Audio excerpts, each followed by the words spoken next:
मदतीला नाही आहे सध्या कोणी, कारण की सचिन पण खूप बिझी आहेत, हॉटेलमध्ये ऑडिट आहे, त्यामुळे त्याला तिथे पण लक्ष देणं आहे. म्हणून मी त्याला न सांगता हॉस्पिटलला आले आणि बाळाला घेऊन वरती चढले. 3रा मजला चढले. माझ्या पोटात ऑलरेडी इतका त्रास होता, पण तरीसुद्धा दुसरा काही पर्याय नाहीच.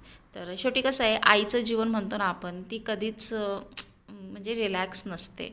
तर माझं पण तसंच आहे, मला नाही कधी रिलॅक्स व्हायला मिळत, कुठेही जाऊ दे. हां, एवढं आहे की बाबा सासरी गेले ना की फुल टू माझे पोरं माझ्या सासूबाईंकडे असतात. तो म्हणजे मला कामाचा कंटाळा येत नाही, पण मुलांचा पण मोस्टली नाहीच येत. मुलांचा कंटाळा येणार कसा, पण कधी तर वाटतं की कोणीतरी असावं. ज्यावेळेस आपण आजारी असतो त्यावेळेस फील होतं खरंच.